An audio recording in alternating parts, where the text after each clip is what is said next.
जय हिंद दोस्तों, नमस्कार। मैं आनंद विश्वकर्मा स्वागत करता हूं एक बार फिर से आप सबकी सबसे फेवरेट क्लास में। आज हम करने वाले हैं बहुत ही इंपॉर्टेंट चैप्टर्स, जो कि चल रहा है हमारा चैप्टर 3। उसी को बेस पर आगे बढ़ाते हुए हम देखते हैं कि आज हम क्या सीखने वाले हैं बच्चों।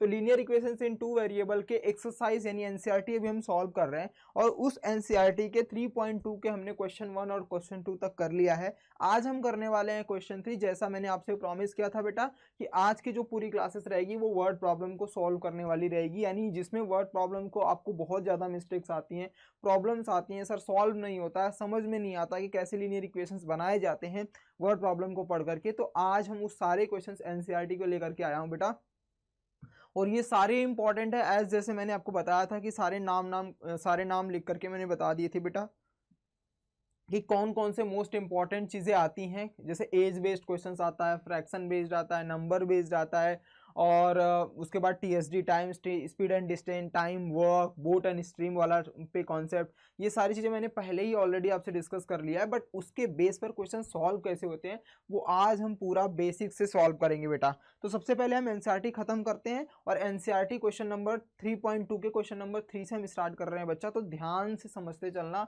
पेपर और पेन लेकर के साथ में बैठ जाना बच्चा, और सॉल्व करते रहना। बस ध्यान से समझना कि मैं कैसे पढ़ रहा हूँ, उसको उसी तरीके से आपको यूटिलाइज करना है, और कुछ कुछ कीवर्ड्स मैं आपको बताता जाऊंगा, उसका खास ध्यान रखना, उसको नोट करते चलना है बेटा, ठीक है।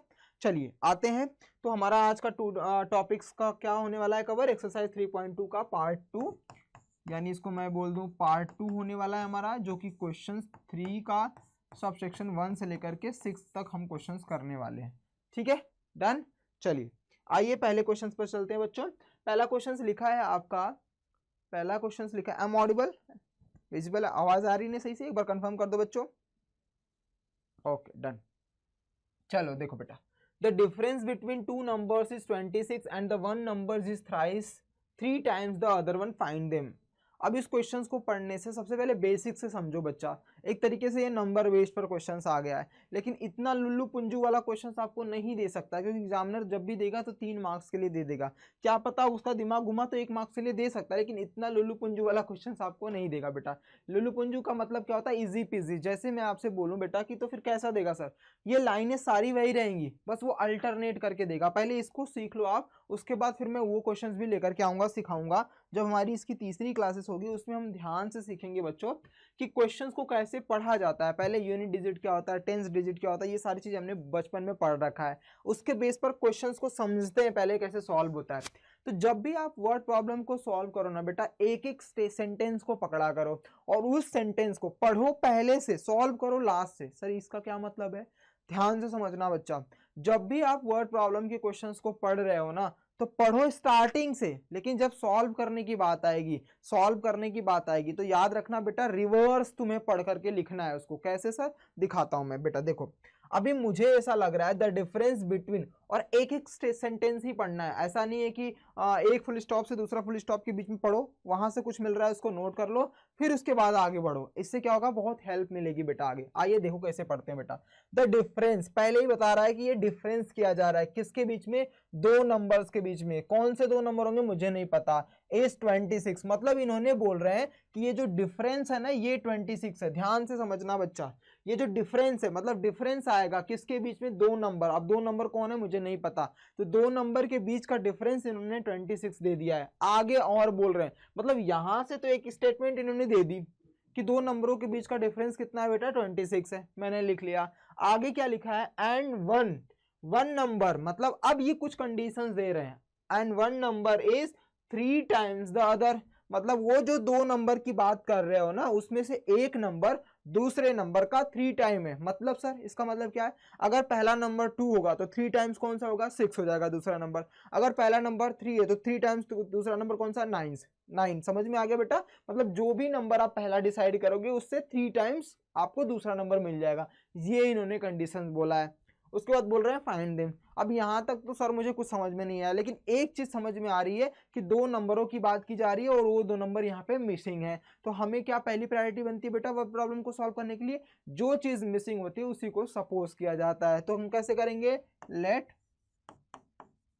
द फर्स्ट, अब यहाँ पे फर्स्ट लिखने से अच्छा है लार्जर लिख लो, क्योंकि दोनों का डिफरेंस हमें पता नहीं, चलो फर्स्ट ही लिख लेते हैं क्योंकि हमें हमारे पास नंबर कौन लार्जर कौन स्मॉलर इसमें तो बोला ही नहीं है। फर्स्ट नंबर बी एक्स, हमने पहले नंबर को एक्स ले लिया, तो सर सेकंड क्या हो जाएगा वाई, सेकंड नंबर क्या हो जाएगा वाई। Very good. अब पहला क्वेश्चन पढ़ो बेटा, फर्स्ट कंडीशंस क्या कहती है।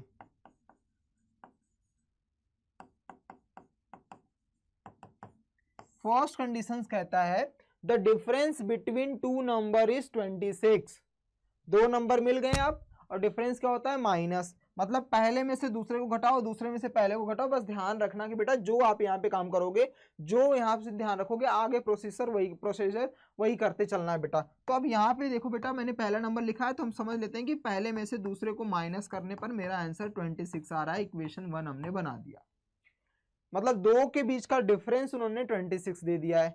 तो सर दूसरी कंडीशन क्या है, सेकेंड कंडीशन,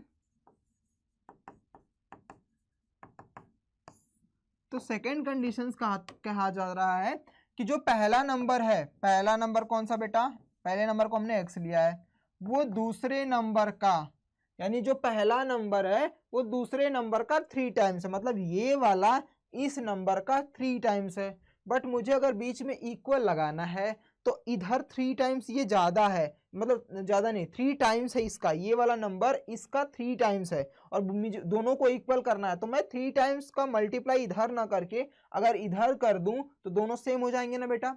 जैसे अगर ये 6 है, ये 2 है, तो ये 2 से 3 टाइम्स ज्यादा है, ये 2 का 3 टाइम्स है ना बेटा। तो अगर उस 3 को इधर मल्टीप्लाई कर दूं, यानी इधर मल्टीप्लाई कर दूं, तो ये भी 6 हो जाएगा, ये भी 6 हो जाएगा। इसीलिए मुझे इसको दोनों को इक्वल बनाने के लिए मुझे 3 को यहाँ पे मल्टीप्लाई करना होगा। अब इसको ट्रांसफर कर लो, यानी x minus 3y equals to आ गया 0, इक्वेशन नंबर 2। अब हमने दो इक्वेशंस बना लिए हैं। अब याद करो अपना क्वेश्चन नंबर 1 और क्वेश्चन नंबर 1 के कितने सबसेक्शन कैसे हमने सॉल्व किया था सब्स्टिट्यूशन मेथड से, उसी तरीके से बेटा हमको सॉल्व करना है। आइए आगे चलते हैं और सॉल्व करते हैं। हमारे पास दो इक्वेशन है, कौन कौन से सर? सर हमारे पास एक है x minus y equals to 26, तो इसको ट्रांसफर कर दो, यानी x की वैल्यू आ जाएगी 26 प्लस वाई। अब इसको हमें पुट करना पड़ेगा, कहाँ पर? पुट x की वैल्यू 26 प्लस वाई इन इक्वेशन, कौन सा इक्वेशन बेटा? सेकेंड में हमें पुट करना है। सेकेंड क्या है? सेकेंड है x minus 3y equals to 0 है।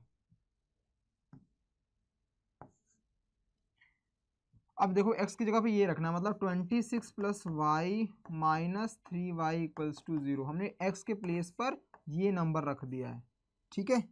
x के प्लेस पर हमने कौन सा नंबर रख दिया है? ये वाला रख दिया है। डन बच्चों?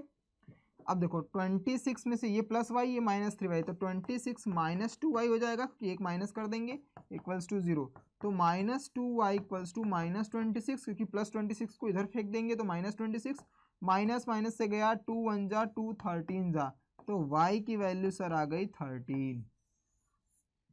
अब सर अगर y की वैल्यू 13 आ गई है तो किसी में भी रख दो, इक्वेशन 2 में रख दो, इक्वेशन 1 में रख दो, या फिर यहाँ पे रख दो, कहीं पर भी रख दो, आपको x की वैल्यू मिल जाएगी और फिर हमने जो डिसाइड किया था उसका आंसर मिल जाएगा।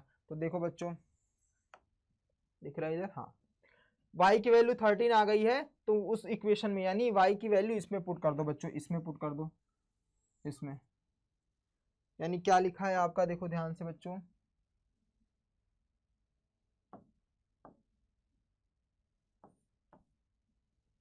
लिखा है इन्होंने x की वैल्यू 26 प्लस वाई, यही है ना? x की वैल्यू 26 प्लस वाई है, तो y की वैल्यू 13 लाया हमने, x की वैल्यू आ जाएगी 26 प्लस 13, तो x की वैल्यू आ जाएगी 39। ये हमें मिल गया।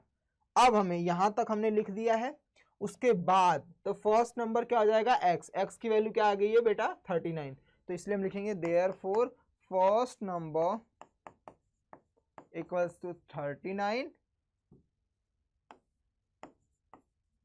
सेकेंड नंबर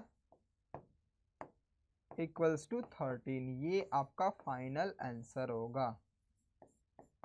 ठीक है बच्चों, समझ में आ गया पूरा कॉन्सेप्ट? एकदम वर्ड टू वर्ड धीरे धीरे क्वेश्चंस को समझेंगे, धीरे धीरे उसको लिखेंगे बच्चा। कोई दिक्कत कोई परेशानी होगी तो बताते रहना, ठीक है, डन। चलिए क्वेश्चन नंबर 2 पे चलते हैं। क्वेश्चन नंबर 2 पे आइए बेटा, क्या लिखा है, the larger of to supplementary angles exceeds the smaller by 18 degrees, 18 degrees find them. अब आपके पास एक चीज बता रहा है कि जो हमारा एक एंगल्स होता है, यानी एंगल सप्लीमेंट्री एंगल क्या होता है, याद है कुछ? सप्लीमेंट्री एंगल्स क्या होते हैं बेटा? सप्लीमेंट्री एंगल्स होते हैं कि ऐसे दो एंगल्स जिनका सम कितना होना चाहिए, 180। ऐसे दो एंगल्स जिनका सम कितना होना चाहिए बेटा, 180, तभी आपका क्वेश्चन बनेगा, तभी वो सप्लीमेंट्री एंगल्स बन सकते हैं। इन्होंने बोला भी है the larger of to supplementary angles, तो टू सप्लीमेंट्री एंगल्स बोल दिया ना इन्होंने कि टू सप्लीमेंट्री एंगल्स मतलब दो का सम कितना होना चाहिए, 180। कहीं पर कुछ डिसाइड नहीं है तो उन्हीं दो एक लार्जर एंगल और एक स्मॉलर एंगल को सपोज करना पड़ेगा। तो हम लिखते हैं बेटा पहले, let the larger angles be x, तो स्मॉलर क्या हो जाएगा बेटा, स्मॉलर एंगल्स बी वाई हो गया। समझा इतना? लार्जर एंगल्स को हमने एक्स ले लिया, स्मॉलर एंगल्स को हमने क्या ले लिया बेटा, वाई। आगे बोलता है पहला कंडीशन, फर्स्ट कंडीशन,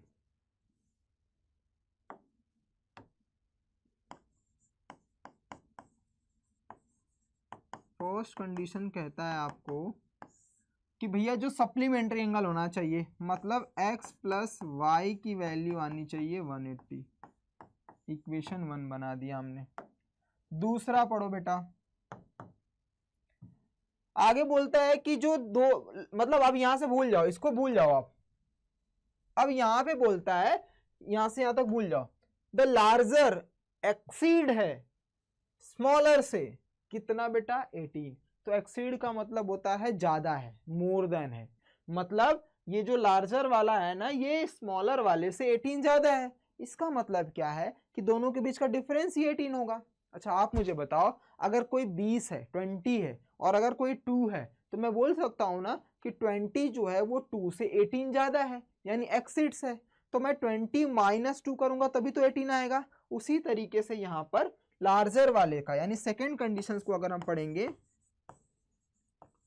तो सेकेंड कंडीशन कहता है कि भैया जो लार्जर है, लार्जर कौन है, एक्स है सर, वो स्मॉलर वाले से कितना ज्यादा है बेटा, 18 ज्यादा है। इक्वेशन 2 इक्वेशंस मिल गए, सॉल्व करो, आंसर अपने आप आ जाएगा। चलो आ जाओ करते हैं बच्चों, लेते हैं दूसरा।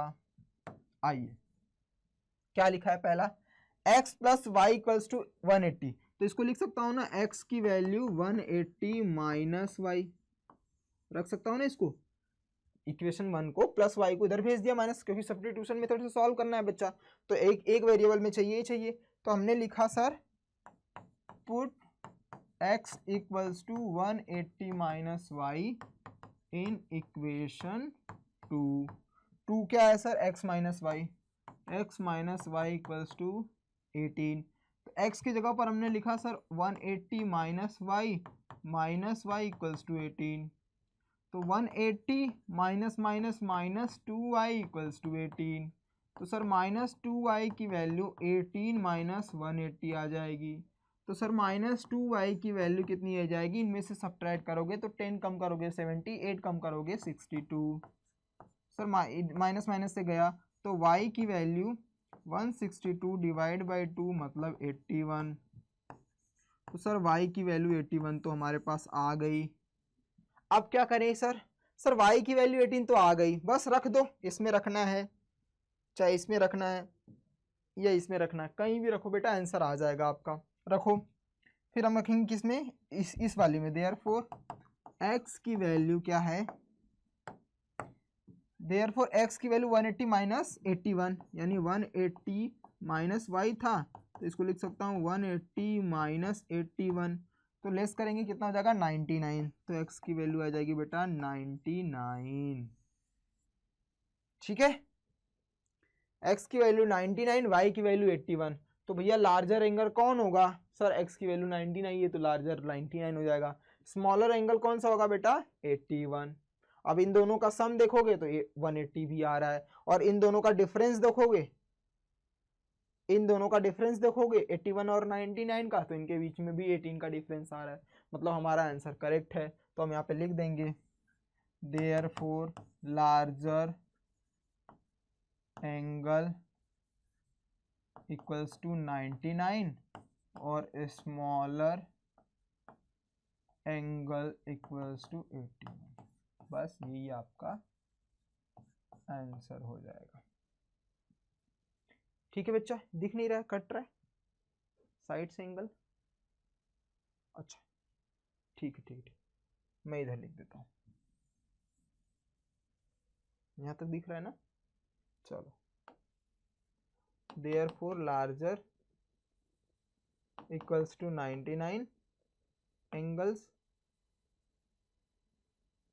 ठीक, और स्मॉलर एंगल इक्वल्स टू 81। ये आपका आंसर। ठीक है बच्चों, क्लियर? कोई डाउट? समझ लिया? Okay, very good. चलो आओ तीसरे क्वेश्चन पे चलते हैं, पढ़ते हैं। The coach of a cricket team, the coach of a cricket team by करती है 7 बैट 6 बॉल फॉर ₹3,800 में, बाद में वो फिर से बाई करती है 3 bats and 5 balls for rupees इतना में, find the cost of each bat and each ball. मतलब ये पूछ रहे हैं हमसे कि एक बैट और एक बॉल की कीमत बता दो। तो भैया जो पूछ रहे हैं, जो मिसिंग है, जिसके बारे में इंफॉर्मेशन नहीं है, वो इसी को हम सपोज करते हैं। तो लिखो बेटा, let cost of 1 bat equals to ₹X, cost of 1 ball equals to ₹Y। यानी एक बैट की कीमत X रुपीज है और एक बॉल की कीमत कितनी है? Y रुपीज है। अब आगे इन्होंने क्या बोला है, पहला कंडीशन पढ़ो। तो फर्स्ट कंडीशंस क्या बोल रहे हैं बेटा?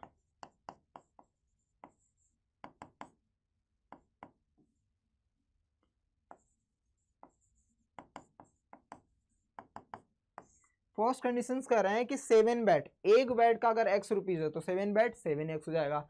6 बॉल है, एक बॉल की कीमत अगर Y है तो 6 बॉल कितनी की हो जाएगी? 6Y। इन दोनों की कीमत इतना, मतलब 7X प्लस 6Y की वैल्यू हो जाएगी सर 3800, इक्वेशन नंबर 1।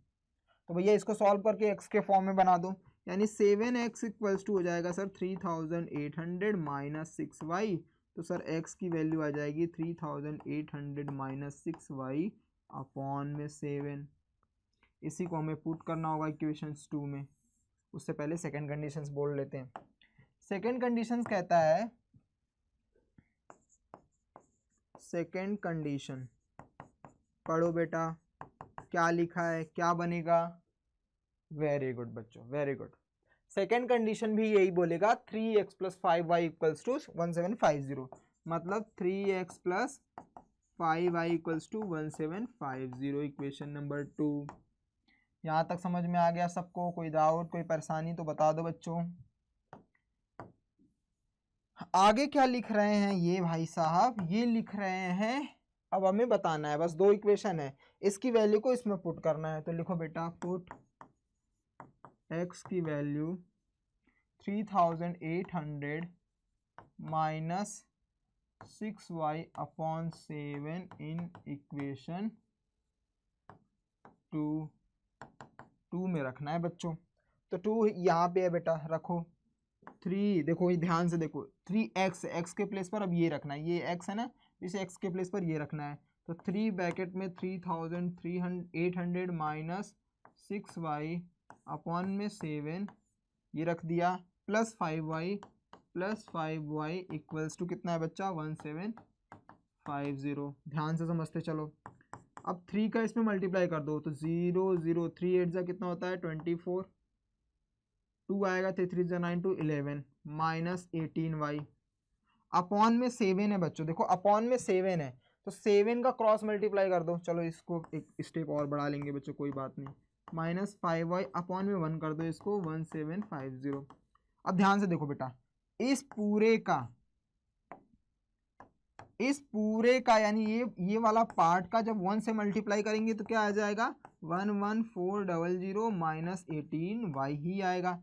फिर 7 का 5 से 7 का 5 से 7 के 5 से मतलब 7 5 जा 35y अपॉन में 7 होगा, अपॉन में 7 को उधर भेज दो यानी मल्टीप्लाई कर दो 7 का इससे, तो 0 7 5 जा 35 3 आ जाएगा, 7 से हो जा 49 3 कितना हो जाएगा 52 5 7 1 जा 5 12,250 आ जाएगा। मल्टीप्लाई करके एक बार चेक कर लेना बच्चा, 7 0 जा 0 7 5 जा 35 3 कैरी हुआ, 7 7 जा 49 3 52 5 कैरी हुआ, 7 1 जा 7 5 प्लस 5 करेंगे तो 12 आ जाएगा। अब बेटा इसको ऐड करो और इस वाले को भेज दो उधर, इसको ऐड किया हमने तो कितना हो जाएगा बेटा 53y minus 53y equals to 12250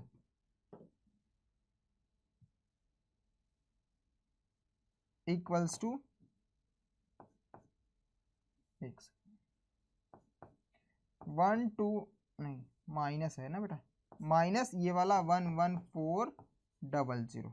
अब इसको लेस करके बताओ माइनस 53y, इसको लेस करो बच्चों कितना आ जाएगा, एक तो 0 आ जाएगा, फिर 5 आ जाएगा, फिर 2 12 में से 4 लेस करेंगे तो 8, फिर यहाँ पे 1 में से 1 0 0 850 आ जाएगा ना। पक्का कुछ मिस्टेक्स हो रही हैं क्या, मुझे लग रहा है ऐसा, हाँ मिस्टेक्स हो रही हैं बच्चा। देखो यहाँ पे प्लस था ना, यहाँ पे हमने माइनस लिखा था तो ये भी माइनस होगा, तो अब ये 35 में से 18 लेस करोगे तो कितना आएगा 17 आ जाएगा, ये 17y दिखा रहा है बेटा, यानी ये माइनस नहीं प्लस 17y यहाँ पर भी आ जाएगा, यहाँ पर भी 17y आ जाएगा। ठीक है डन।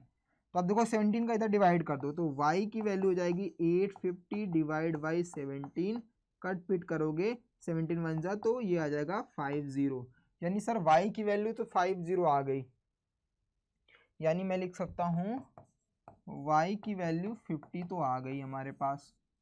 अब बेटा अगर y की वैल्यू 50 आ गई है तो अब हमें y की वैल्यू को यहाँ पे पुट करना पड़ेगा, यहाँ पे पुट करोगे तो आपको y की वैल्यू मिल जाएगी, y की वैल्यू मिल जाएगी तो y की वैल्यू तो मिल गई है, यानी एक बॉल की कीमत 50 रुपया तो मिल गया है। अब मुझे x निकालने के लिए यहाँ पुट कर दूंगा तो मुझे बैट की वैल्यू भी मिल जाएगी। आओ रखते हैं बच्चा, x प्लस x की वैल्यू क्या है, x की वैल्यू है सर 3800 माइनस 6y अपॉन में 7, और सर y की वैल्यू कितनी आई है, y की वैल्यू आई है 50, इतनी आई है ना। अब देखो तो x की वैल्यू बेटा 3800 माइनस 650 यानी 7 आ जाएगा, इसको लेस करेंगे यानी 3800 माइनस 6 5 जा 300 यानी हो जाएगा 7, इसको लेस करेंगे तो बच्चा आ जाएगा आपका x की वैल्यू 3500 अपॉन में 7, कट करेंगे तो 500 आ जाएगा, तो सर x की वैल्यू आ जाएगी 500। देयरफॉर कॉस्ट ऑफ 1 बैट की वैल्यू ₹500, कॉस्ट ऑफ 1 बॉल की वैल्यू आ जाएगी ₹50। ये आपका आंसर बनेगा। कुछ डाउट, समझ लिया बच्चों, एकदम इजी सा था, बस कैलकुलेशन थोड़ी सी थी, कैलकुलेशन प्लस माइनस आपको करने आना पड़ेगा, धीरे धीरे सीखना पड़ेगा बेटा, क्योंकि एग्जाम बोर्ड एग्जाम में भी आपको इसी तरीके से पूरा डिटेल में समझना पड़ेगा बच्चों, और इस तरीके से पूरा प्रॉपर लिखोगे तब जाकर के आपको फुल मार्क्स मिलेंगे, क्योंकि मैथ्स में स्टेप वाइज मार्किंग भी रहती है, अगर आपने आधा लिखा तो उसके हिसाब से मार्क्स भी मिलते हैं आपको। तो नो डाउट ध्यान रखना, कैलकुलेशन में आप एक दो स्किप कर दोगे चलेगा, बट स्टेप वाइज याद रखना है कि पहले पहला इक्वेशन फिर दूसरा इक्वेशन, उसको सॉल्व, यहाँ पे तुम एक दो लाइन गायब कर सकते हो, अगर तुम्हारी कैलकुलेशन फास्ट है ना बेटा तो ये तुम डायरेक्टली कर सकते हो कि ये जो मैंने यहाँ पे लिखा है इसको जरूरत नहीं है, तुम डायरेक्टली इसको प्लस करो, इसको मल्टीप्लाई करके एक दो लाइन में आंसर निकाल दो, वो आपको फुल मार्क्स दे देगा बेटा। ठीक है, समझा, डन। आइए चलिए नेक्स्ट क्वेश्चन पे चलते हैं। क्वेश्चन नंबर 4 पे देखो बेटा क्या लिखा है, the taxi charges in a city consist of a fix charge together with the charge for the distance covered, for a distance of 10 kilometre the charge paid is ₹105 और अगर 1 जनवरी 15 किलोमीटर की होती तो उसको 155 रुपये देने पड़ते हैं। तो आपको फिक्स चार्जेस पूछा है और चार्जेस पर किलोमीटर, दो चीजें पूछा है, what are the fix charge और दूसरा चार्ज पर किलोमीटर। तो जो पूछा है बेटा उसी को मान लो। वर्ड प्रॉब्लम का सबसे बेहतरीन यही रहता है ना कि इसमें मैक्सिमम चीजें हमें गिवन रहती हैं, बस हमको उसको सॉल्व करना रहता है। तो जो चीजें आपसे मिसिंग है उसी को सपोज कर दो आप। तो देखो बेटा लिखेंगे हम, लेट, क्या पूछा है पहला क्वेश्चन क्या, फॉर फिक्स चार्जेस, तो let fixed charges equals to ₹x, ठीक है बेटा। और चार्ज पर किलोमीटर का, चार्ज पर किलोमीटर का इक्वल्स टू ₹y, 1 किलोमीटर का y रुपीज है और फिक्स चार्जेस उन्होंने x दे रखा है, ठीक है, done. How much does a person, ये तो दूसरा क्वेश्चन आगे पढ़ेंगे, पहले x और y की वैल्यू निकाल लें, ठीक है। तो हमारे पास दो इक्वेशन है, पहली कंडीशंस पढ़ो बेटा, पहली कंडीशंस क्या कहती है, ध्यान से पढ़ो, ध्यान से पढ़ना है बच्चा, भूलना नहीं है, गलती नहीं करनी है। पहला कंडीशन कहता है, देखो ये तो है द टैक्सी चार्ज करते एक सिटी में fix charge together with the charge for the distance cover, ये तो यहाँ से लेकर के यहाँ तक आपको एक इन्फॉर्मेशन दे दी है कि एक टैक्सी है जो फिक्स चार्ज और डिस्टेंस कवर करने पर का भी चार्ज साथ में लेकर के इंक्लूड करती है। अब यहाँ से बोलता है फॉर अ डिस्टेंस, एक डिस्टेंस मतलब जो कि 10 किलोमीटर है, एक डिस्टेंस जो कि 10 किलोमीटर है उसकी चार्ज करने के लिए उसने 105 रुपये टोटल पेड किया है। अब इसमें दो चीजें आती हैं बेटा, इसने पहले ही बोल दिया है कि फिक्स चार्ज भी आता है और चार्ज फॉर द डिस्टेंस का भी आता है, मतलब पर किलोमीटर का भी आता है। दो चार्ज का ये कैपेसिटी ले रहा है, तो दो चार्ज की वैल्यू 105 है, तो एक की तो इन्होंने दे दी कि 10 किलोमीटर है, मतलब पर किलोमीटर के हिसाब से, मतलब 10 किलोमीटर जाना है तो 10 किलोमीटर के पर किलोमीटर का हिसाब का चार्ज मैंने क्या माना है, y, तो y का 10 से हो जाएगा। और दूसरा फिक्स चार्ज, एक जैसे मान लो मैं आपसे बोलूं बेटा, सपोज करो यहाँ A पॉइंट पर आप खड़े हो और आपको B पॉइंट पर जाना है, तो मैं बोलूंगा कि भैया देखो यहां से यहां तक का जो जाने का फिक्स चार्ज है मेरा, मैं, आप जाओ मतलब आप कैसे भी जाओ वो डजंट मैटर, लेकिन मैं पहले स्टार्टिंग का 100 रुपये तो लूंगा ही लूंगा, मतलब सिर्फ बुक करने का एक तरीके से फिक्स चार्ज मेरा इतना हो गया है कि आपने मेरी टैक्सी को अगर बुक की है तो मैं 100 रुपये लूंगा ए से बी तक जाने का, प्लस प्लस और क्या लूंगा, प्लस मैं 1 किलोमीटर के हिसाब से भी पैसे चार्ज करूंगा, और मेरे 1 किलोमीटर के पैसे मतलब हर 1 किलोमीटर पे मैं 5-5 रुपया ऐड करते जाऊंगा, जैसे मीटर वाइज होता है। अगर आप शहरों में हो बेटा, मेट्रो सिटी में हो, तो आपको पता है कि जो टैक्सी या फिर ऑटो चलते हैं वो मीटर वाइज चलते हैं, तो मतलब वो पहले फिक्स चार्ज लगा देते हैं कि 18 रुपये हो चुके हैं, स्टार्टिंग करेंगे मीटर टर्न करेंगे 18-20 रुपये जो भी रहता है 23 रुपीज़ वो लगा देंगे। एंड देन उसके बाद जैसे जैसे वो 1-1 किलोमीटर पे बढ़ोगे वैसे वैसे 2 रुपये 3 रुपये वो बढ़ाते जाते हैं। यही मतलब होता है इस कंडीशन पे भी, यानी यहाँ पर फिक्स चार्ज की वो तो अमाउंट रहेगा ही रहेगा, साथ में आपको ये भी ध्यान देना है कि पर किलोमीटर के हिसाब से भी जो चार्ज बढ़ेगा उसका भी आपको याद रखना है, उन दोनों को एडिशन। इसीलिए उसने पहले ही बोल दिया है कि भैया मैं तो दोनों लेने वाला हूं पैसे, एक फिक्स चार्ज भी और दूसरा कि एक हर किलोमीटर पे जाओगे तो भी पैसे चार्ज करूंगा। तो अब इस क्वेश्चन को पढ़ो, इन्होंने बोला 10 किलोमीटर पे जाओगे, तो 10 किलोमीटर जाऊंगा उसके लिए पहले फिक्स चार्ज भी होगा, वो क्या है बेटा, x है, तो मैंने लिख दिया x, प्लस 1 किलोमीटर पे y रुपए देते हो, तो 10 किलोमीटर पे कितने दोगे, 10y। इन टोटल में कितना खर्चा हो रहा है सर, 105। इक्वेशन 1, यहां तक सबको समझ में आ गया। देखने में बड़े बड़े आपको लगेंगे लेकिन होते हैं एकदम चिंदी चिंदी बेटा, एकदम इजी पीजी क्वेश्चंस होते हैं। अब 10 को उधर भेज दो, 10y को, यानी x equals to 105 minus 10y, इसी की वैल्यू को हमें इक्वेशन 2 में पुट करना होगा। तो पहले सेकंड कंडीशन सॉल्व कर लो।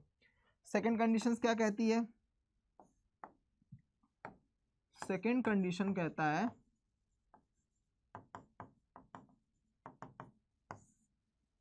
सेकंड कंडीशन क्या आ गया बेटा, यहाँ पे है, and for a journey 15 kilometre, 15 kilometre वो चार्ज करता है 155 रुपए, तो बेटा फिक्स चार्ज तो इसमें भी रहेगा, यानी x तो पहले भी रहेगा, अब वो 15 किलोमीटर मतलब 15y पे चार्ज करेगा, क्योंकि 1 किलोमीटर पे y चार्ज कर रहा है, तो 15 किलोमीटर पे 15y। अब पैसा कितना दे रहा है बेटा, 155, इक्वेशन 2 हो गया। यहां तक तो हमने कर लिया बच्चा। अब हम आगे करने वाले हैं कि put x equals to 105 minus 10y in equation 2, बस x की वैल्यू उसमें हम पुट कर देंगे। पुट करो बेटा, यानी यहाँ पे हम रखेंगे तो रखेंगे x की जगह पर 105 minus 10y plus 15y equals to 155। इसको लेस करेंगे, इन दोनों में लेस करेंगे, कितना हो जाएगा बेटा 5y। इस 105 को उधर भेज देंगे तो माइनस बन जाएगा, यानी 155 में से 105 घटाएंगे तो कितना आ जाएगा बेटा 50। तो y की वैल्यू क्या आ जाएगी बेटा 50 डिवाइड बाई 5 यानी 10। तो y की वैल्यू आ जाएगी सर 10। y की वैल्यू हमारे पास 10 आ चुकी है। अब y की वैल्यू अगर 10 आ चुकी है बेटा तो x की वैल्यू मिल ही जाएगी। कहाँ से? यहाँ पे रख दो बेटा, यहाँ पे रख करके देखोगे कितना आएगा, देखो यहाँ पे इसमें पुट कर दो। इसमें अगर पुट करोगे तो x की वैल्यू आ जाएगी 105 माइनस 10 5 जा 10 10 जा 100, यानी x की वैल्यू आ गई 5। सर y की वैल्यू 10, x की वैल्यू 5, तो फिक्स चार्ज कितना हो जाएगा? x की वैल्यू आ गई 5 रुपीज़ 5 है आपका, और चार्ज पर किलोमीटर का कितना है बेटा ₹10। यहाँ पे आपका आंसर आ गया। यहाँ तक तो आंसर मैंने निकाल दिया कि हमारा फिक्स चार्ज है 5 रुपया, और उसके बाद हर किलोमीटर पे आपको 10-10 रुपये देना पड़ेगा एक्स्ट्रा। आगे लिखता है how much does a person have to pay for travelling a distance of 25 kilometre. अब आपको 25 किलोमीटर जाना है, तो पहला फिक्स चार्ज कितना उसका 5 रुपया, और 25 किलोमीटर जाएगा तो 1 किलोमीटर का 10 रुपया हो गया, तो 25 किलोमीटर का 250, 250 प्लस 5 कितना हो जाएगा बेटा 255। बस आगे लिख दो, यहाँ तो दिखेगा नहीं, दिख रहा है दिख रहा है। चलो देखो बेटा फॉर 25 किलोमीटर, फॉर 25 किलोमीटर दिख रहा है, हाँ।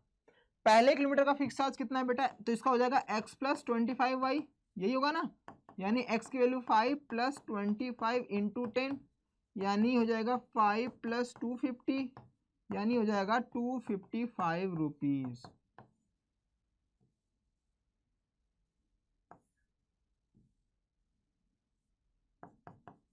फाइव प्लस 250, तो ये हो जाएगा आपका 255 रुपीज़। आए बात समझ में बेटा? कुछ टफ था कुछ नहीं, बस एक चीज समझना था कि इसमें दो चीजें इंक्लूड थी। एक कि भैया फिक्स चार्ज स्टार्टिंग पे ही लगा दूंगा, उसके बाद हर किलोमीटर पे मैं आपसे कुछ पैसे चार्ज करूंगा, टैक्सी वाले ड्राइवर वाले भैया ने बताया है। इस तरीके से आपका क्वेश्चंस बनता चला जाता है। हमने कुछ लॉजिकल नहीं, बस पढ़ते गए, थोड़ा थोड़ा करते गए, सॉल्यूशंस करते गए, अपने आप आ जाएगा। इसी तरीके से वर्ड प्रॉब्लम को केटर किया जाता है बेटा। वर्ड प्रॉब्लम तुम्हें बहुत बड़े बड़े दिखेंगे, लेंदी, लेकिन जब तुम उसको छोटे छोटे में ब्रेक करके पढ़ना स्टार्ट करोगे, जितना जितना तुम्हें पता है उतना उतना लिखते जाओगे, तो क्वेश्चंस अपने आप उड़ जाएगा और आपको पता भी नहीं चलेगा, हाँ मैंने कर भी लिया, इसको देख करके मैं डर रहा था, ये चिंदी जैसा क्वेश्चन। क्वेश्चन नंबर 5 की शुरुआत, ठीक है, ध्यान से देखो बेटा, पढ़ते हैं। अब इन क्वेश्चनों को जैसे जैसे वर्ड प्रॉब्लम पढ़ेंगे ना, वैसे वैसे आपको समझ में आता रहेगा बेटा। बस देखो ये मोस्ट इंपॉर्टेंट है, ये आपका फेवरेट एग्जामिनर का क्वेश्चन है और आपके स्कूलों का सबसे फेवरेट क्वेश्चन है ये बेटा, फ्रैक्शन बेस्ड। तो ऐसे क्वेश्चनों को ना जल्दी छोड़ना नहीं चाहिए, जितने भी किए हैं ना उनमें सबसे ज्यादा इंपॉर्टेंट ये है। तो जब भी ऐसा एज बेस्ड क्वेश्चन आए, एज बेस्ड कराऊंगा, सारे क्वेश्चन कराऊंगा। अभी पहले एनसीईआरटी खत्म कर लूँ, फिर 1-on-1 आपके सारे क्वेश्चन को सॉल्व करेंगे बेटा, मैं खुद लेकर के आऊंगा, उसको टेंशन ना लेना आप। क्या लिखा है? A fraction becomes 9/11 if 2 is added to both the numerator and denominator। अगर 3 ऐड किया जाता है न्यूमरेटर एंड डिनोमिनेटर में तो फ्रैक्शन ये बन जाता है। अगर मैं 2 ऐड करूं तो फ्रैक्शन ये बनता है, और अगर 3 ऐड करूं तो फ्रैक्शन ये बनता है। तो मुझे फ्रैक्शन पूछने के लिए बोल रहा है। मैंने आपको क्या बोला बेटा कि जो क्वेश्चन में पूछा है वही उसको सपोज करना है। इन्होंने फ्रैक्शन पूछा ना, तो हम लोग लिख लेते हैं। फ्रैक्शन में क्या होता है, न्यूमरेटर होता है और क्या डिनोमिनेटर होता है। तो हम लोग लिखेंगे लेट न्यूमरेटर ये है ना बेटा, हाँ न्यूमरेटर बी एक्स, तो डिनोमिनेटर क्या है, डिनोमिनेटर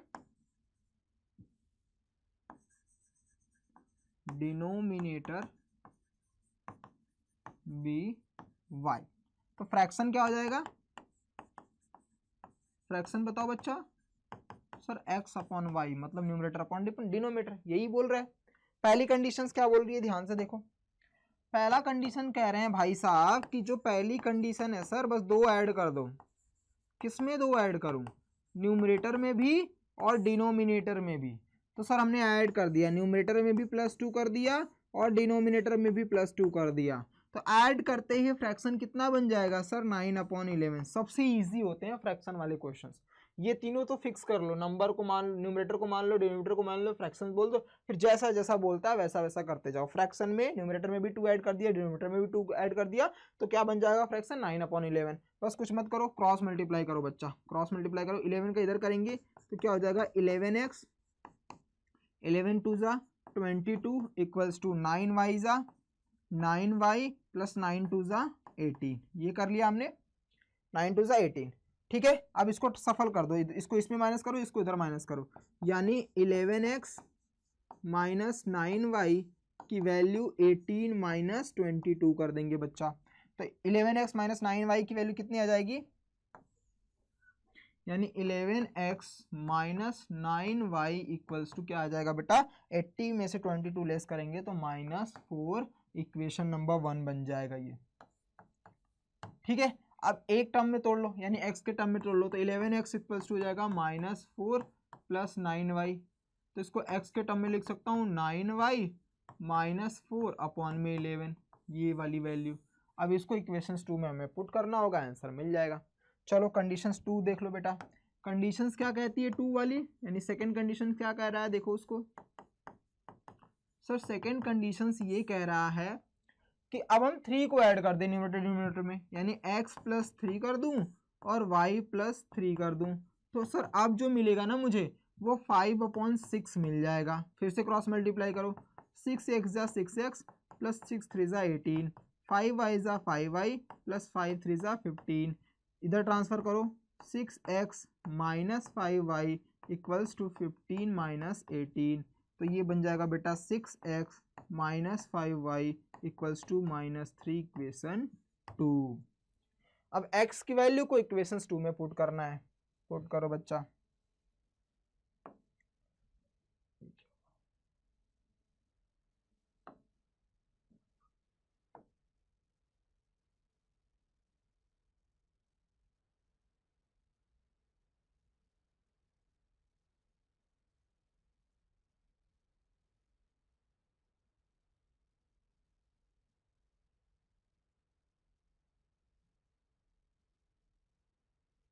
एक सेकेंड,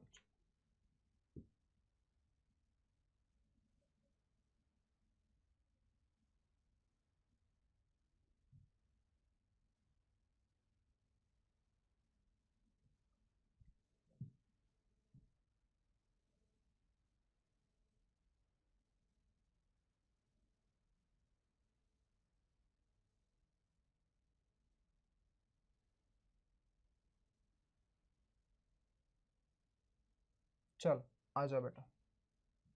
देखो क्या है अब हमारा, इसमें क्या लिखा था, पुट x की वैल्यू क्या है 9y माइनस 4 अपॉन 11। x की वैल्यू है 9y माइनस 4, क्या हो रहा है ये आज, 9y माइनस 4 अपॉन में 11। ठीक है बेटा, किस में रखना है सर, इसमें रखना है 6y minus 5y equals to -3, 6y minus 5y इधर रख लेते हैं बेटा, इक्वल्स टू -3 में। आइए रखते हैं, रखो बेटा x की वैल्यू ये रखो, यानी 6 इंटू 9y माइनस 4 अपॉन में 11 minus 5y equals to -3। Multiply करो, 6 9 जा 54y माइनस 6 4 जा 24 माइनस 11 5 जा 55y और 11 का मल्टीप्लाई कर देंगे तो -33। इतना समझा। अब 54 में से 55y माइनस करेंगे तो -y इक्वल्स टू -33, -24 को उधर भेज दोगे तो +24 आ जाएगा बेटा। तो -y की वैल्यू हो जाएगी -9, क्योंकि 24 6 + 3 9 हो जाएगा। तो y की वैल्यू सर आ जाएगी 9, क्योंकि माइनस माइनस से हो जाएगा कैंसर। सर y की वैल्यू 9 आ गई है तो इसमें पुट कर दो आप, तो देयरफॉर x की वैल्यू आ जाएगी 9 इंटू 9 माइनस 4 अपॉन में 11, यानी 88 माइनस 4 अपॉन में 11, यानी 77 अपॉन में 11 कट करेंगे तो सर 7 आ जाएगा। तो सर x की वैल्यू आ गई 7। अब हमसे पूछा था क्या बच्चा, हमसे पूछा था फ्रैक्शन बता दो, तो देयरफॉर फ्रैक्शन हो जाएगा आपका बेटा x अपॉन वाई था, तो x की वैल्यू आ गई है बेटा 7 और y की वैल्यू आ गई है 9, तो ये हमारा आंसर बनेगा। समझा बेटा? क्लियर? कोई डाउट? सब सही ना बेटा? ठीक, आइए नेक्स्ट क्वेश्चन पे चलते हैं। लास्ट क्वेश्चंस अपनी एक्सरसाइज 3.2 के लास्ट क्वेश्चंस पर आ जाओ बेटा। ध्यान से देखो, 5 years हेंस। अब एक चीज यहां पे ध्यान रखना बेटा, नोट कर लो इसको, जब भी वर्ड आए आफ्टर, हेंस और उसके बाद एड, सम या फिर इंक्रीज, उसके बाद ये सारे वर्ड अगर आएंगे ना बच्चा, तो इसको हमेशा तुम्हें याद रखना है, प्लस करना है। और अगर बिफोर वर्ड आए, अगो वर्ड आए, सब्ट्रैक्ट वर्ड आए,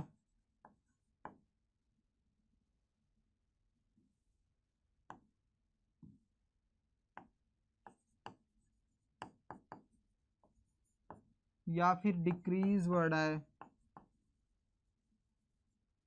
ये सारे वर्ड अगर आएंगे ना बेटा, तो इन सब की वैल्यू को जो हम मानेंगे, ये हम मानेंगे माइनस। इसको नोट कर लेना बच्चा, जब जब ये वर्ड आएंगे ना, ये वर्ड आते ही हमको माइनस करना है और ये वर्ड आते ही हमको प्लस करना है। ये याद रखना बच्चा, क्योंकि यहाँ से तुम्हें क्वेश्चंस इस टाइप की, मतलब एज बेस्ड क्वेश्चन में ये बहुत हेल्प करेंगे। एज बेस्ड वाले क्वेश्चन में नहीं, ये सारे वर्डिंग यानी कीवर्ड आते ही रहते हैं, तो इनको प्लस मानना होगा। मतलब जो भी तुम करोगे, दो वेरिएबल्स दो के बीच में, उसको प्लस करोगे और इनके बीच में, दो के बीच में हमेशा माइनस करोगे बेटा। ठीक है, लिख लिया? चलो आगे चलते हैं, अब पढ़ते हैं क्वेश्चन को। क्या लिखा है? 5 years हेंस, मतलब 5 को, अब जो भी मैं सपोज करूंगा ना, उसमें 5 को ऐड ही करना पड़ेगा। जैसे मैं आपसे पूछूंगा कि आपकी 5 years हेंस एज कितनी होगी, तो लेट सपोज अगर आज आपकी साल 15 साल है, तो 5 साल बाद कितना हो जाएगा बेटा? 20, मतलब +5 कर देंगे। और अगो पूछता तो 15 - 5 मतलब 10, तो अगो आते ही माइनस करोगे और हेंस आते ही प्लस करोगे। तो हम पहले एज्यूम कर लेते हैं, the age of Jacob will be 3 times of his son, मतलब जेकब की आयु 5 साल बाद अपने बेटे की आयु से 3 times हो जाएगी।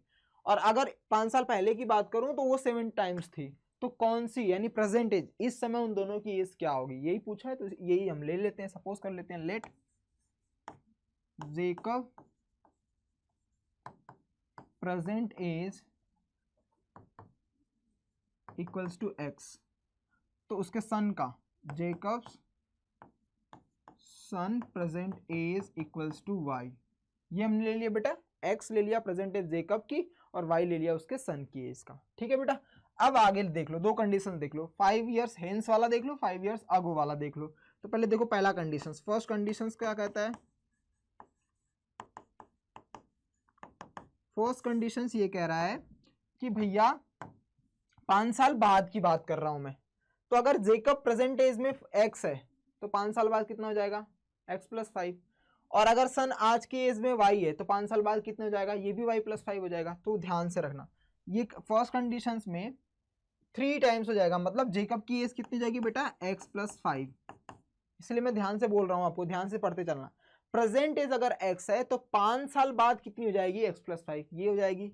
सन की कितनी हो जाएगी सर? y + 5, ये भी हो जाएगा। अब इसमें क्या बोल रहा है कि जेकब जो है ना, वो 3 times हो जाएगा, किसका? अपने सन का। जेकब जो है ये इसका 3 times हो जाएगा। याद करो उसी क्वेश्चंस का, अगर ये 6 है, ये 2 है, 2 का 3 times है ना, तो अगर मुझे दोनों को बराबर करना है तो 3 इधर से मल्टीप्लाई करना पड़ेगा। इसका मतलब ये वाला बंदा इससे 3 times, अगर दोनों को बराबर करना है तो इधर हमसे 3 से मल्टीप्लाई करना पड़ेगा। समझा इतना? क्लियर? आ जाओ, x + 5 मल्टीप्लाई करो, 3y = 3y + 3 5 = 15, इधर ट्रांसफर कर दो, x - 3y इक्वल्स टू 15 - 5, यानी x - 3y की वैल्यू आ जाएगी 10। x - 3y की वैल्यू आ जाएगी 10, इक्वेशन नंबर 1। अब इसको ट्रांसफर कर दो, यानी मैं लिख सकता हूँ x की वैल्यू 10 + 3y। इसी को हमें दूसरे इक्वेशन में पुट करना होगा। ठीक है बच्चा, आओ देखो ध्यान से, दूसरा कंडीशन देखो बेटा, सेकेंड कंडीशन, सेकेंड कंडीशन क्या कहता है कि अब 5 साल पहले की बात करो, तो अगर प्रेजेंट एज x है तो 5 साल पहले कितनी हो जाएगी सर x माइनस 5, इसकी भी y माइनस 5 हो जाएगी, लिख लिया हमने। अब दोनों को इक्वल करना है। अब फिर से देखो 5 साल पहले की बात की जाए तो जेकब जो था ना वो 7 टाइम्स ज्यादा था, मतलब 7 टाइम था अपने सन का, तो ये वाला इससे 7 टाइम्स था, ये वाला इससे 7 टाइम्स, जैसे ये 14 है ये 2 है, ये इससे 7 टाइम्स है ना बेटा। अगर दोनों को बराबर करना है, अगर दोनों को इक्वल करना है तो इसको क्या कर दूंगा मैं 7 से मल्टीप्लाई, है ना, तो इधर भी हम क्या कर देंगे 7 से मल्टीप्लाई। अब करो इनको multiply, x minus 5 equals to 7y minus 35, यानी x minus 7y equals to minus 35 plus 5, x minus 7y equals to हो जाएगा माइनस 30, इक्वेशन नंबर 2। अब हम लिखेंगे पुट x की वैल्यू किसमें बेटा 10 प्लस 3y इन इक्वेशन 2, दो में पुट करो, चलो पुट करके दिखाओ बेटा। अब देखो ये हमारा दूसरा है तो x की वैल्यू कितना है 10 plus minus 7y equals to minus 30, ठीक है। लेस करोगे तो ये हो जाएगा minus 4y equals to minus 30 minus 10, तो माइनस 4y की वैल्यू हो जाएगी माइनस 40, माइनस माइनस से गया तो y की वैल्यू 4 1 जा 4 10 जा, तो ये सर आ जाएगी 10। सर y की वैल्यू 10 आ गई है, y की वैल्यू अगर 10 आ गई है, y की वैल्यू 10, तो सन की एज कितनी, सन की एज कितनी 10 साल, सन की एज कितनी बेटा 10। अब x की वैल्यू निकाल दो, x की वैल्यू यहीं पे रख दो, इसकी वैल्यू को इसमें पुट कर दो, तो ये हो जाएगा बच्चा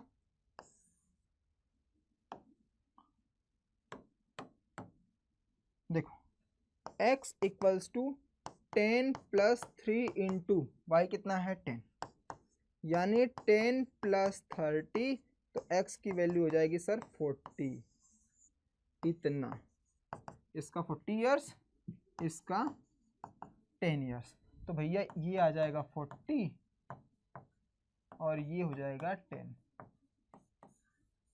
ये आपका आंसर बनेगा। बताओ सारे क्वेश्चंस डिटेल में समझ में आए, कोई भी दिक्कत कोई भी परेशानी आई क्वेश्चंस को करने में। अब इससे ये अच्छा ये कट रहा है बेटा, कुछ नहीं, यहाँ पे देयर वर्ड है, आगे से मैं एडजस्ट कर लूंगा, देख लूंगा, ठीक है। ध्यान रखना बच्चा, आगे से एक चीज कंप्लीटली तुम लोग समझ जाना कि देखो वर्ड प्रॉब्लम से डर नहीं सकते, वर्ड प्रॉब्लम के क्वेश्चंस बहुत इजी होते हैं, बस हमें उनको पढ़ना पड़ता है, उनको समझना पड़ता है। उसका सबसे बेसिक फंडा यही है बच्चा कि जो क्वेश्चंस मिसिंग है, जो क्वेश्चंस के बारे में वो पूछ रहा है, जिसके बारे में वो बातें कर रहा है, उसी को सपोज कर लो, पहला शर्त है, पहली कंडीशन है। दूसरा कि हम पूरा एक साथ पढ़ करके चाहे सॉल्व कर लें तो नहीं कर पाएंगे बेटा, तो हमें क्या करना है, हमें इनको ब्रेक करना है, एक एक साथ में ब्रेक करते चलना है, मतलब थोड़ा पार्ट इधर कर लिया, थोड़ा पार्ट इधर कर लिया, एक एक सेंटेंस को पढ़ना है, वो सेंटेंस को पढ़ करके उसका मतलब लिखना है। जब ऐसा करते रहेंगे तो ऐसे आने वाले एक दो दिन तक या 2-4 दिन तक लगातार प्रैक्टिस करते रहेंगे, उसके बाद आपका देखो इस तरीके से उड़ाओगे तुम वर्ड प्रॉब्लम, चाहे जैसी भी वर्ड प्रॉब्लम आ जाएगी वो उसको आप उड़ा डालोगे। तो बस इसका बेसिक फंडा है बेटा, रेगुलर प्रैक्टिस करनी पड़ेगी, आपको पढ़ना पड़ेगा एक एक सेंटेंस में ब्रेक करके, ठीक है बच्चों, क्लियर, कोई डाउट नहीं, ओके बच्चा। तो यहां तक हमारी एक्सरसाइज 3.2 कंप्लीट हो गई है। अब हम 3.3 को लेकर के आएंगे, उसको कंप्लीट होने के बाद फिर हम इंपॉर्टेंट क्वेश्चंस पर डिस्कशन करेंगे जो हमारे बोर्ड में आते हैं बच्चा, ठीक है। जाने से पहले एक चीज देख लो बेटा, अगर आप हमारे साथ जुड़े हो, ये वर्ड प्रॉब्लम क्वेश्चंस आते हैं, अगर हमारे साथ जुड़े हो निपुण बैच में बेटा, अगर आप चैनल पर नए हो और आप नहीं जानते हो तो हमारा एक बैच चल रहा है निपुण बैच, इसमें इस समय डिस्काउंट चल रहा है। अगर आप Y929 का कोड यूज करते हो तो बेटा मैक्सिमम 17% आपको डिस्काउंट मिलेगा। सबसे इजी इसमें क्या क्या मिल रहा है बच्चा, इसमें हम लोग सैंपल पेपर के साथ जो आप मार्केट में खरीदते हो बुक ना सैंपल पेपर, उसमें मिलता है सिर्फ और सिर्फ आपको एडवांस सैंपल पेपर मैं आपको दे रहा हूँ, मतलब एग्जैक्टली जो बोर्ड में आते हैं वैसे ये भी सिर्फ मैथ्स के नहीं बच्चा, मैथ्स के भी, एसएसटी के भी, और आपकी इंग्लिश के भी, और उसके बाद साइंस के भी, इन सभी के सैंपल पेपर भी आपको मिलेंगे। प्लस इस समय हम वर्कशीट करवा रहे हैं, हर चैप्टर का वर्कशीट, और हर वर्कशीट में 20-20 क्वेश्चंस अवेलेबल हैं बेटा। अब सोच लो एक चैप्टर से अगर 20 question most important and most repeated questions अगर वो मैं करवा रहा हूँ बच्चा, तो वो कितना हेल्पफुल आपके लिए करेगा। सिर्फ उस मोस्ट इंपॉर्टेंट वाले क्वेश्चन को भी करके आप मैक्सिमम 90% मार्क्स एवरेज कर लोगे किसी भी सब्जेक्ट्स की अगर मैं बात करूंगा। तो आइए जुड़िए हमारे साथ। और बेस्ट आप तो जानते हो बेटा, एक महीने का रिचार्ज भी, मतलब जो 2 मंथ्स का रिचार्ज भी होता है ना, वो इससे ज़्यादा हो जाता है। और अगर आप 17 ये वाला कोड लगाओगे Y929 तो 17% ऑफ हो जाएगा बच्चा। और यहाँ से आपको और कम में सैंपल पेपर भी मिल जाएंगे, वर्कशीट भी आपको मिल जाएगी, रिकॉर्डेड वीडियो भी पूरे चैप्टर की, पूरी बुक्स की, मतलब जो भी है उसकी रिकॉर्डेड वीडियो भी आपको अवेलेबल मिल जाएगी बेटा। सारी चीज़ें यहाँ धीरे धीरे हमारे खुद के लिखे हुए नोट्स भी आपको धीरे धीरे मिलना स्टार्ट हो जाएंगी। सारी चीज़ें इसमें इंक्लूडेड है बेटा। इतना कम बजट में कहीं पर भी आपको कुछ भी नहीं मिलेगा, इतने स्टैंडर्ड लेवल के क्वेश्चंस भी आपको नहीं मिलेंगे बच्चा। एक बार देख करके, आ करके देख करके फिर जाइएगा, फिर आप खुद बोलोगे कि सर ये यूनिक है, सबसे बेहतरीन है। अगर आपको लगता है कि नहीं सर सैंपल पेपर नहीं चाहिए, सिर्फ हमें रिकॉर्डेड वीडियो दे दीजिए, हम कर लेंगे, तो हमारा दूसरा बैच भी चल रहा है जो हमारा प्रगति है, इसमें हम सिर्फ रिकॉर्डेड वीडियो आपको अवेलेबल करा देंगे बेटा। रिकॉर्डेड वीडियो के साथ साथ आप, ये सिर्फ 349 का दिख रहा है, यानी अगर Y929 करोगे तो ये और कम हो जाएगा। तो यूटिलाइज करो बेटा, ग्रैब करो, अभी हमारे पास टाइम है, अभी टाइम खराब नहीं हुआ है, मतलब अभी हमारे पास बहुत टाइम है। अगर आप रिगरस प्रैक्टिस करोगे, मेहनत करोगे, तो डेफिनेटली हम 96% प्लस, 96% प्लस हम टारगेट रख रहे हैं कि हमारा हर बच्चा लेकर के आएगा जो भी हमसे जुड़ा हुआ है, ये गारंटी है बच्चों। ठीक है, और अगर इस चैनल पर नए हो बच्चा तो सब्सक्राइब कर लो, सो दैट नोटिफिकेशन आपको मिलता रहे अगली क्लास का। मिलते हैं नेक्स्ट क्लास में। Bye bye, take care, God bless you, all the best, have a nice day. Bye बच्चों, पढ़ते रहिए और आगे बढ़ते रहिए। ऑल द बेस्ट बच्चों।